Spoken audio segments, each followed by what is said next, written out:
The Achilles tendon is a very dense and strong tissue that connects this calf complex, the gastroc and soleus muscles, with the heel or the calcaneus. So as you can see, everyone knows this Achilles here. What it's used for is storing and releasing energy, and really helps improve overall efficiency as you move, because as we walk, start to load through dorsiflexion, we're storing eccentric energy into that heel cord, and then we can then push a little bit more forcefully as we propel the body forward. I see a lot of people with these overuse Achilles tendinopathies, and I think it's lack of a structured and progressive rehab program. So a lot of times, again, people working on regular calf raises, 2-to-1 calf raises, or single leg. But one thing we need to realize is what's very important from the Achilles long term is retraining it to store and release energy. So we really need to take into consideration that elasticity component to hopefully get the Achilles to the point where we're no longer overloading it during running or whatever the sport activity is. So in this video series, what I'm going to walk you through are 5 Achilles loading exercises to help resolve Achilles tendinopathy. One of the first things we want to emphasize when it comes to Achilles tendinopathy rehab is getting the tendon from more of a reactive state to a stable state. So we don't want, depending on the degree of activity, the duration, the intensity, we don't want that Achilles tendon to constantly be painful and thickened. We need to start to load the tendon in a slow and progressive way to help stabilize that pain, so then we can load and improve overall tolerance to loading with a proper rehab and exercise program. First thing I like to do in that case is just a very basic isometric calf raise. So we're just holding, and I think if we kind of look a little bit more deeply at anatomical structures behind here, the more we tend to put this Achilles and the ankle in a dorsiflex position, the more chance we can compress that Achilles into the back, and some of these bony structures in the back of the ankle here. So we have to be careful as we go into plantar flexion and dorsiflexion that we can get a little bit of irritation there depending on the position. So very simple way to get around that initially and to start working on loading the tendon is to, again, I'm standing on a plate here, I'm elevated, and as you can see, I'm holding the ankle in a neutral position. So in that neutral position, I'm reducing compressive forces into that Achilles tendon, and I'm just introducing some load into the tendon. What I want to work on is 3 to 4 sets, holding this right from 30 to 60 seconds.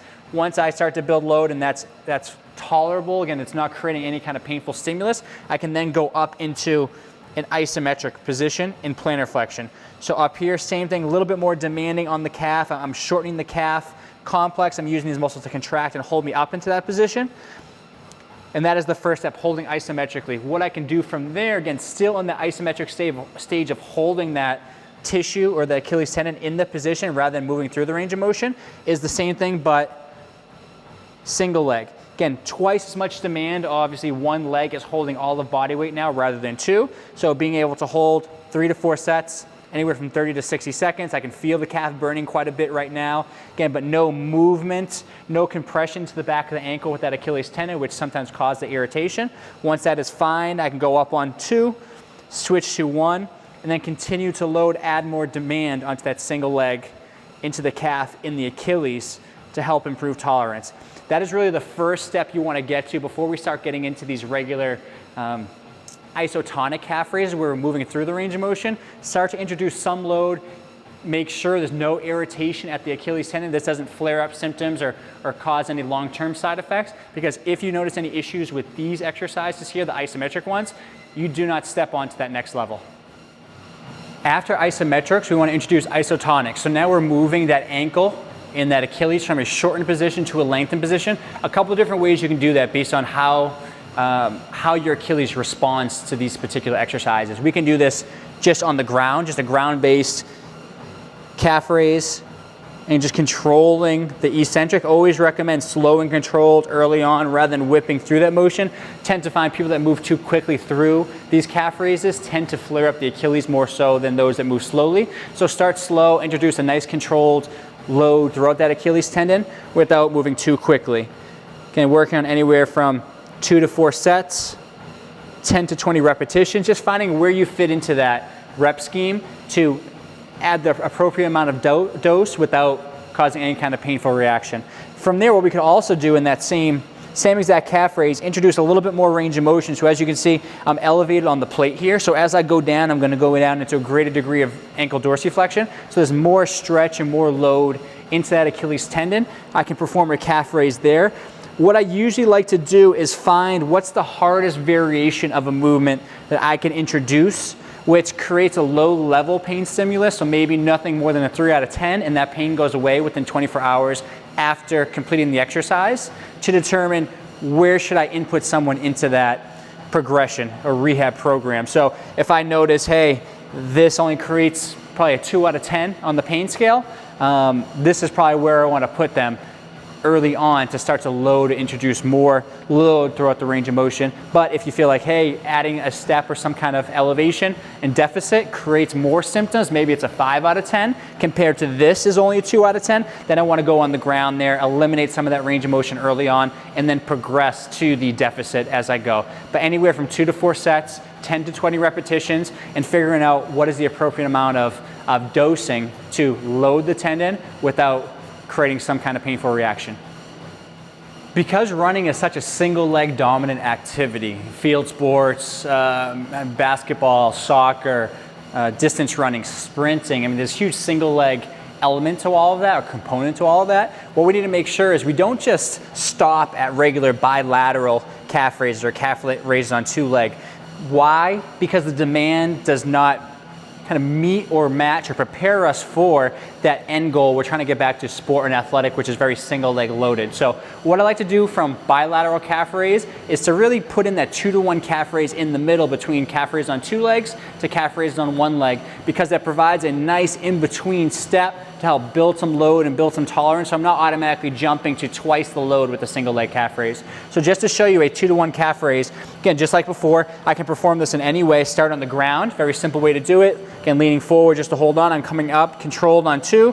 I'm switching to the side, again, that has the issues, the Achilles tendinopathy, and I'm controlling down anywhere from 3 to 5 seconds. Up on 2, switch to 1, control down. Same exact thing, looking for 2 to 4 sets, anywhere from 10 to 20 repetitions, finding where you fit into that set and repetition scheme, that you're starting to really challenge that Achilles tendon and that calf. Maybe you feel some pain throughout that process, again, trying to shoot for nothing more than a 3 out of 10, and that pain dissipates within 24 hours to know you're in the right place, because some pain is what we want to actually stimulate that tendon to heal.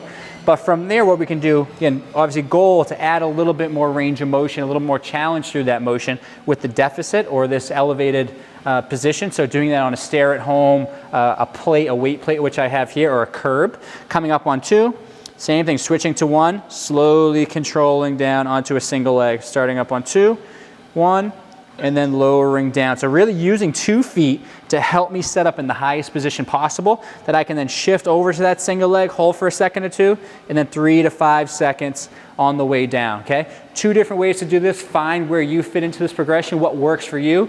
You might notice that going from bilateral calf raises on the deficit to 2 to 1 on that is too much. It might create maybe a 5 out of 10. So you take a step back, you work on the ground for a few weeks to a month, you build up to that, and then you progress. And everything is a slow and controlled progression to make sure you're loading the tendon in a healthy and progressive way.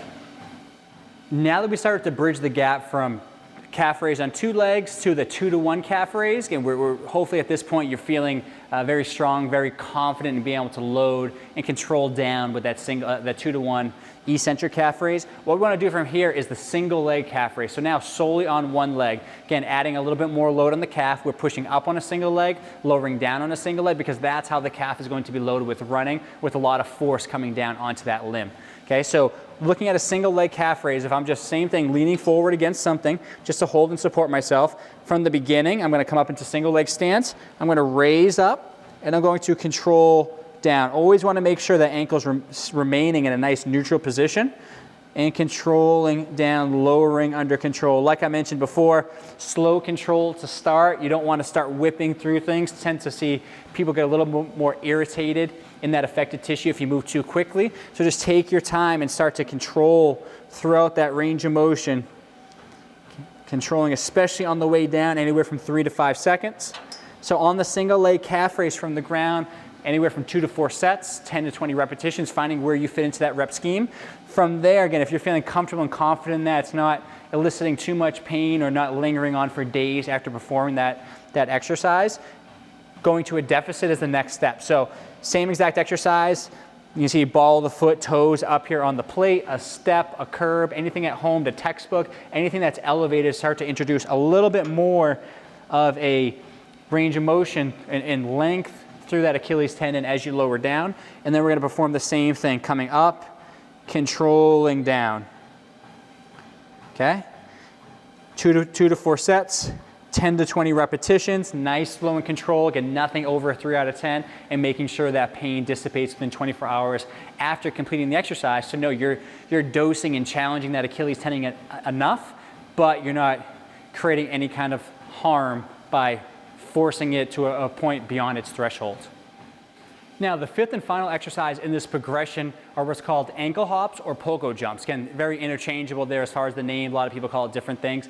But like I mentioned in the beginning, in the introduction, Achilles tendon, its prime function is to store and release energy. So we're looking at elasticity and that ability, almost like a spring, to compress and then contract and snap back. So a lot of the other exercises I showed so far, more slow, controlled, building up strength and tolerance in that tissue, trying to really work on, again, healing the tendon itself from more of a reactive, painful tendon to now it's stable, strong, and able to transmit forces. So this is the last step that I like to put people through, because people always stop at calf raises and then wonder why that Achilles tendon kind of lingers from week to week or month to month and never fully goes away, because you're partaking in sports like running or basketball, soccer, where you're relying on, again, high degree of force and nice quick contractions at the calf that transmit through that Achilles tendon. So we need to make sure we replicate that to some degree. So to look at ankle hops, all we're doing is an explosive calf raise, coming and jumping off the ground. I want to minimize the amount of bend I'm putting in the knee, so I'm really isolating through the calf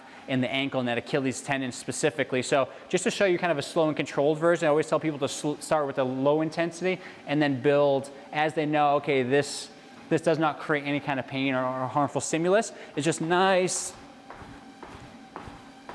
and easy. Okay, very low repetitions. I usually recommend for most people anywhere from, like I said before, 2 to 4 sets of 5 to 10 repetitions. We don't want to introduce a lot of load here. There's a lot more force coming down to the Achilles tendon. So anywhere from 5 to 10 repetitions is adequate. And what you'll notice is it doesn't usually feel like a lot. You're going to feel like, I should be doing more than that. Just keep it low as far as repetitions, because there's a lot of benefit to performing this exercise. Once I feel comfortable at that low intensity, I want to really emphasize lowering down, loading that tendon, and then getting off the ground as quickly as possible. That's what we're trying to replicate here. So now I'm going to focus on less time on the ground and trying to get up in the air a little bit higher. So